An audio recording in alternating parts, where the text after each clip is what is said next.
Kristen, and today I'm going to be sharing my testimony. My testimony on how God saved me from domestic violence relationships and how He also saved me from drugs and alcohol and just living an overall empty life. For so long, I was just living a life that was based off of what I wanted to do when I wanted to do it. And of course, at the time it was very fun. A lot of times it was not fun, and I had to go through really difficult times. But at the same time, I've turned that experience into my testimony. I've turned that experience into something that I could reach other people, and I could hopefully influence and encourage people to go to Jesus Christ, the one who saved me and the one who is there and available to save you as well if you are going through any of the situations that I mentioned here on this video today. I was in my first domestic violent relationship when I was in 6th grade. That's right, 6th grade is when it all started. I met the guy and I was with him all the way until I graduated high school. Now, I was mostly with him for that long of a period because I couldn't leave. I couldn't leave the situation that I was in. It was very hard for me. Even though I tried, I felt stuck. If you're in a relationship and you feel stuck and the person is abusing you and they are holding you back, or they're isolating you, or they're manipulating you, that's not real love. And to me at that time, when I'm that young, I didn't know what real love was. I didn't set any boundaries for myself. I didn't know what to expect. Nobody was telling me to have respect for my body. Nobody was guiding me to the truth. I didn't have any positive influences telling me this is wrong and this is right. So unfortunately, I had to learn the hard way.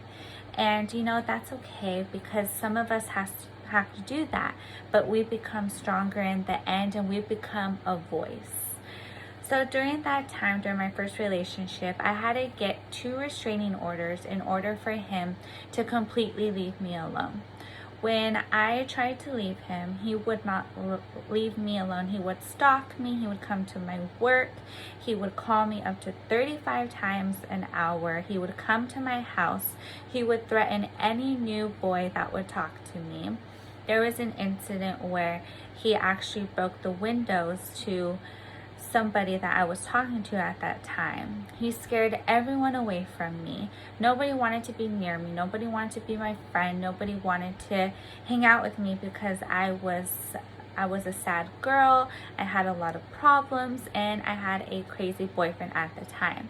I didn't go to any high school dances, junior high school dances. I didn't spend the night at anybody's house or had sleepovers with friends. I only had maybe 1 or 2 friends growing up. He controlled everything that I did, everything, what I wore, makeup, my hair, who I was allowed to talk to, who I was not allowed to talk to. One time at work, after I had broken it off, I was pushing carts at Vaughn's and he pulls up in his car. And he actually takes me, he kidnaps me, takes me around the corner, and he tried to force himself on me. And it was one of the scariest things of my life.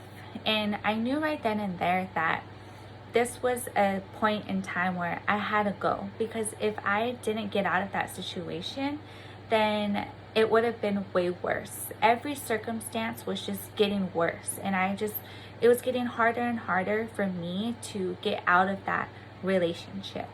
So finally, I went to my mom and I told her what was going on. And she suggested that I get a restraining order. Now that happened when I went to the court.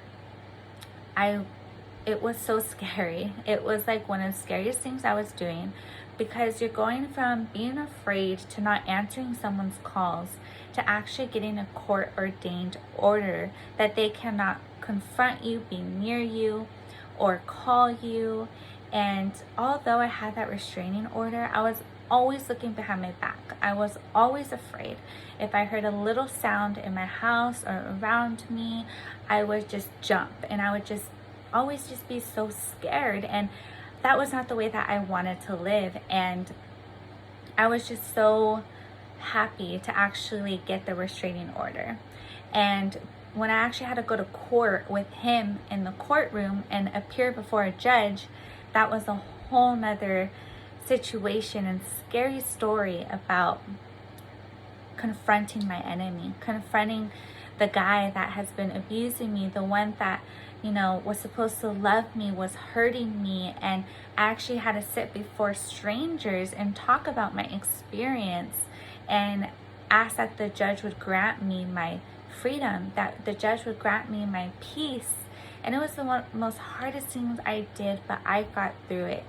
Christ got me through it. At that time, I didn't know God, and I went through all of that thinking that I was alone. I went through that thinking that I had to rely on my own strength. I filled out that paperwork. I dealt with the abuse. I dealt with the torment. I dealt with the struggle for so long because I thought that there wasn't a way out. I thought that nobody understood me. I thought that I was the only one.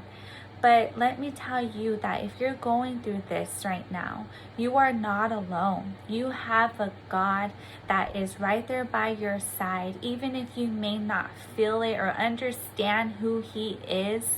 Maybe you don't have a relationship with Him. I didn't have a relationship with Him. I had no idea about who He was. In fact, I was mad at God because I thought, how could God put me through this situation? Who was He that He would allow this man to hurt me like this? Why would He do this to me? But it was not God that was doing these things to me.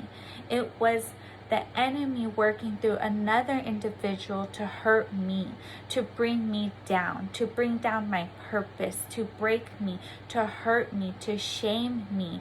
Because I have a God-given purpose and destiny, there's an enemy out there that knows that, and he's going to try to get you down. And sometimes he uses people to try to ruin you.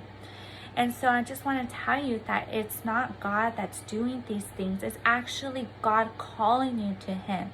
He's saying, come to me, my daughter. Come to me. Run to me. I will give you the strength. I will give you the resources. Don't worry about how you're going to do it. Don't worry about where you're going to go. Don't worry about your finances. I will provide for you. And He will. And He did for me. Not knowing who He was, He did. Even though it was a struggle, He provided. Even though I cried and I hurt and I had to move back home to my grandparents' house and I had to start all over again twice, maybe 5 times I had to start all over again. I was in this vicious cycle in 2 relationships. I got out of one relationship. I was single and free for 2 months, and then I met my next boyfriend, who to me was like my superhero, because he was able to confront my ex and tell him that he was going to leave me alone and that he was going to be with me whether he liked it or not. And to me, that was like, wow, this guy is going to stick up for me and I want to be with him because he could protect me. And that's how I felt at first. It was a great relationship in the beginning, like most abusive relationships are. They are very a front. The person will make you believe that they're the best, that they're the sweetest. They'll give you all the talk. They'll lend you their cars. They'll give you money. They'll do anything that they need to do to lure you in, to make you feel like they're your provider. And you may fall for that because maybe like me, you had a bad home situation. To me, my relationships were an escape from home. I didn't want to be home because I was experiencing abuse in my household.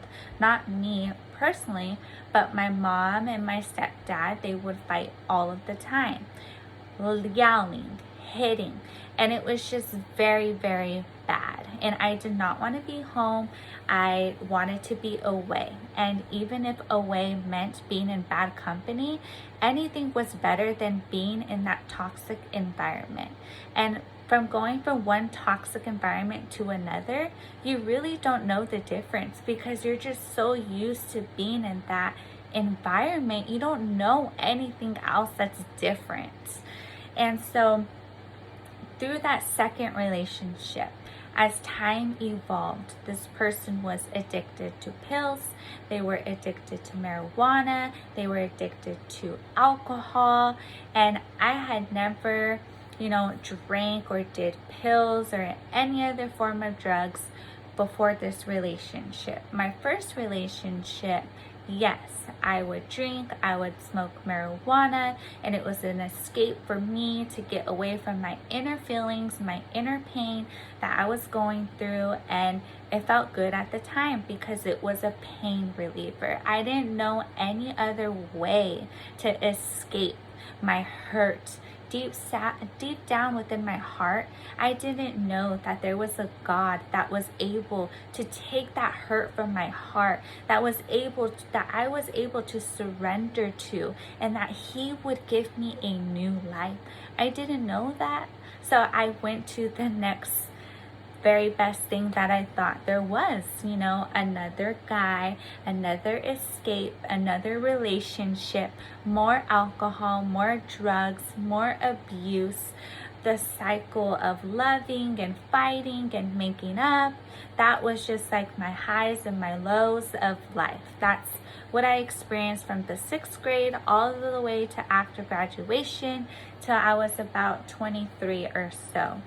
The second relationship, like I said, we fell into drugs. I started taking pills and I started doing heavier drugs after the pills. And, at that time, I didn't know what I was doing. I didn't know that it was wrong. I didn't see it as wrong. I thought, oh, this is life. I'm having a good time. I'm having a great relationship. And when we would drink, things would get abusive. He would get mean. I would get mean back. He just brought out the worst in me. When you're in a bad relationship, that's what they do. They bring out the worst in you. It's just horrible. It's like, this is not me. I am not this mean. I'm not angry. I'm not any of these things. But this person, the way that they push at you, they nag at you, the way that they just keep on just picking at you just causes you just to lash out because you're just stop, leave me alone. I don't want to deal with this anymore. And I just became this person that I knew I wasn't meant to be. I remember just being in the room and just being like, God, I don't know who you are, but I know you're up there and I know you have something better planned for me. God, please save me. Please help me. I don't know what to do, God. I don't know where to go. I don't want to go back home. I don't want to live at home. I don't want to, live at my grandparents' house. I don't want to do that. I want to be on my own already, Lord. Please just help me. Help me. I would be drunk. I would be high and I would be crying out to God. Please help me. And He heard my cries and He hears our cries. He knows what we're going through. And He already has a solution in store for you if you're willing to take that step of faith. The first step is to take that step of faith.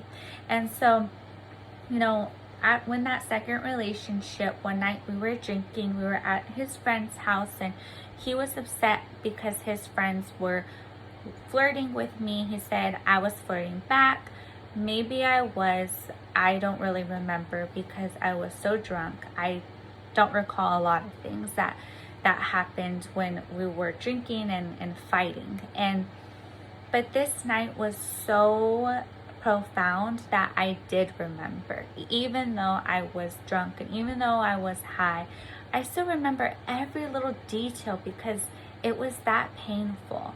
We were going home And I was in the passenger seat of his truck, and he was yelling at me, calling me a whore, and saying that I'm this and I'm that and I'm no good, and that nobody would want me, and that that he was gonna drop me off at home, and that he was gonna just take all of my stuff outside because I didn't know how to respect him. It was always about a respect thing with him. And so we get in the car, and I was not saying a single word. I just felt like in my heart, like I needed to just be quiet. I was like, I'm not saying anything. And that made him more mad. That I was not fighting back. I wasn't lashing out. I wasn't playing his game. And so he grabbed me by my neck. He pushed me against his window, and he banged my head against his window several times. My heart at that moment was so hurt. I just had no words, no feelings, nothing. I was completely emptied out. I was just done.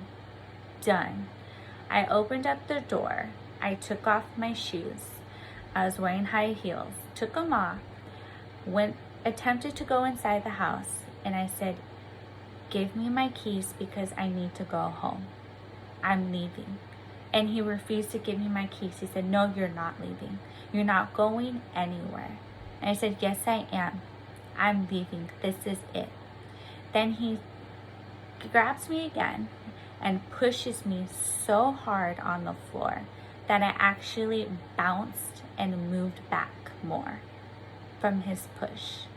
When I was on the floor in the middle of the night, crying, drunk and high, with a man standing above me, telling me how I wasn't gonna leave or go anywhere, I knew at that moment that this was a moment that I would be set free, because I was finally done. I was finally upset enough to leave. I finally had that courage to say no more. I told myself I would never, ever be kicked out of someone's home like that again. I would never be choked like that again. I would never be pushed down like that again in my life. And I ran barefoot to my grandma's house in the same town about 2 or 3 in the morning. And I cried, and I knocked at her door. My poor grandma, she was probably so scared. And I said, Grandma, I'm home. She'd always tell me, come home, babe, come home. I know that you're not happy. When you're ready, you come home. And thank God I had that place to go to. God had that place of escape for me that I was able to go to. But it wasn't just leaving him. It was leaving the drugs. It was leaving the fun. It was leaving the alcohol. It was leaving my friends. It was leaving my escape. Everything that he came with was a way for me to escape from my pain. So I finally had to confront that pain, and I knew the moment that I chose to leave, I was choosing to confront myself. I was choosing to confront my battles. I was choosing to be in a place of solitude where I would have to go deep, pull out those roots, and I would have to rebuild my life. And over, I wasn't ready to do that. I wasn't ready to go through years of childhood pain and suffering. I wasn't willing to do that. It was easier for me to stay in that relationship. It was easier for me to be high. It was easier for me to drink. It was easier for me to party and go to clubs and have just endless nights of just empty life. But that night, something changed in me.